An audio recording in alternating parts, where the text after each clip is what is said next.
Hello mga kabarkads, another day, another vlog na naman tayo ngayon mga kabarkads. Ngayon mga kabarkads, nandito tayo sa MAA Flyover Project dito sa Davao City. Yan, baka nagtataka kayo, bago lang na vlog natin ito. Binalikan natin ito mga kabarkads dahil ito dito sa dulo is pag punta natin dito is wala pa itong mga girder dito. Ngayon is kumpleto na siya mga kabarkads. Tapos makikita natin dito itong flyover is konti na lang ang wala, hindi pa na slab. Yan, last nag-update tayo dito is marami pang mga hindi pa nag-connect talaga yung mga simento dito. Kaya no, kitang kita natin is halos na nabuo na doon sa dulo. Ito yung latest update natin sa MAA Flyover Project. Yan, let's go.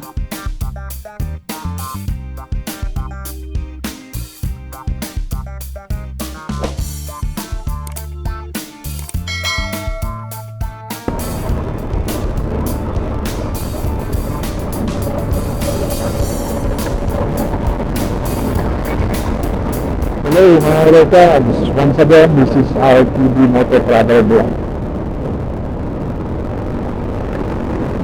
So mga Rockers, balikan natin ito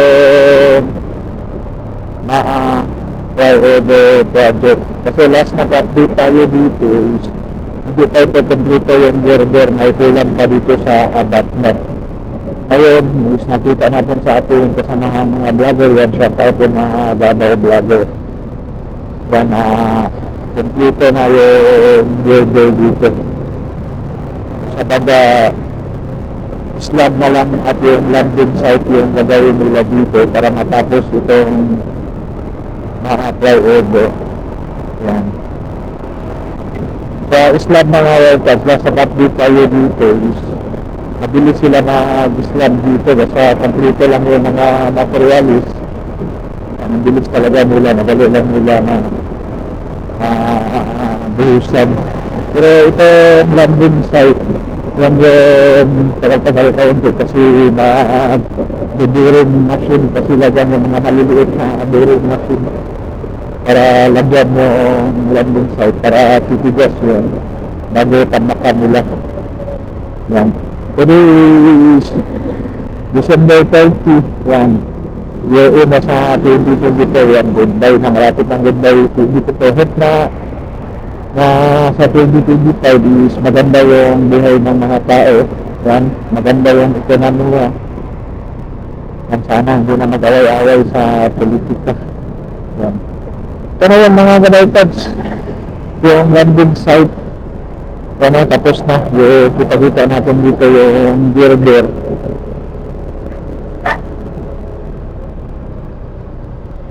Yan, ito na yung landing site. Yan, kompleto na yung mga girder dito.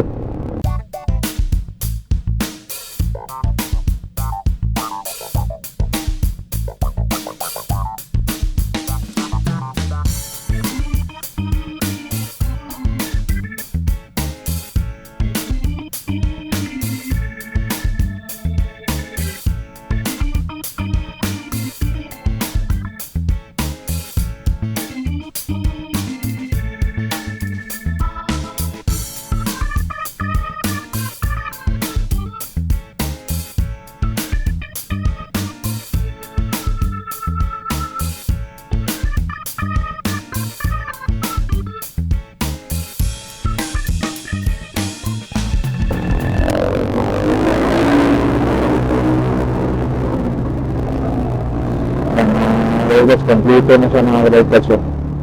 Yan, ang problema is dyan na side is konti lang yung daanan kasi may right of way pa yan. Yan mga poste na ililipat pa yan doon. Yan dito na side is tanggal na itong right of way kaya malaki dito sa kabila. Yan, ikutin natin itong flyover mga kadaytas bago kunan natin ang top view ulit. Kasi last na drone shot tayo dito is wala pa ito. Kasi ito yung bago dito yung mga girder sa landing. Yan, kompleto na talaga yung mga records.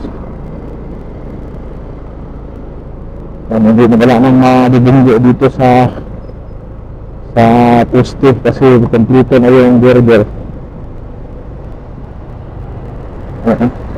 Ang ginagawa nila dito is full slab talaga. Yan dito is may slab na dito. Yan, ito natin mga records.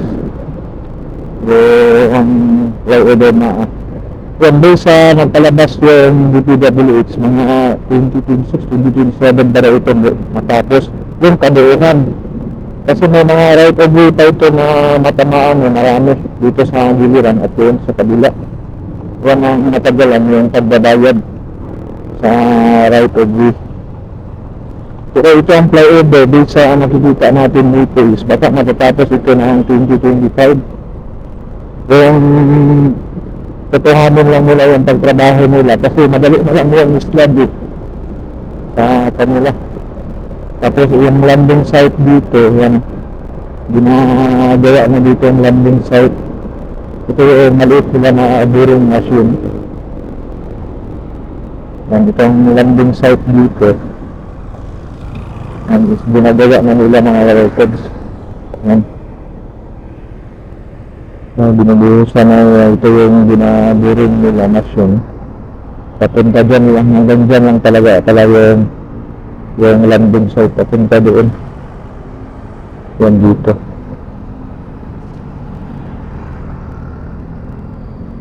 Ano, tapos binubuhusan nila mga records katulad ng ganyan. Yan. Tapos lalagyan na ito ng natural blocks. Tapos tatambakan para mag-connect doon sa landing sa flyover. Ano, ikutin natin mga records yung area.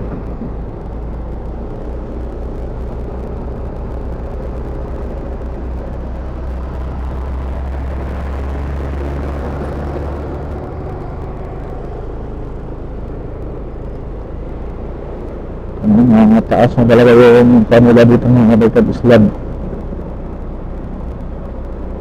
Kasi ito mga rider, magkukuha ka dito mga records, ito mga poste na ito.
Kaya matagalan itong poste na ito, ililipat pa yan. Kaya sabi nila matagal talaga ito, babayaran pa ito na side yan. Kilala natin doon sa may gasolinahan, hindi pa yan siya nabayaran. Kaya matagal talaga dito sa expansion dito sa baba sa flyover. Pero sa mga records sa kabuuhan nito talagang matatapos na ito sa kabuuhan ng project ng itong flyover. Ang tutunan natin na takbo ito.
Yan mga kabarkads. Buti lang hindi tayo doon sa kabila kasi may mga sounds doon. Yan, dito mga kabarkads. Ito yung i-update na naman natin. Palagi tayong nag-update. Ito yung year-end update natin dito sa MAA Flyover Project. Yan. Kasi malapit na talaga ito mga kabarkads. Nabuo na yung mga girder dito. Last update tayo. Tapos wala pa yung girder doon sa may landing site. Yan, ayun is kumpleto na. Buo na lang yung slab nito. Siguro like and subscribe to my channel and press the button bell para ma-notify kayo sa mga video na i-download ko. Especially sa mga travel vlog natin. Yan, sige, bye-bye, God bless.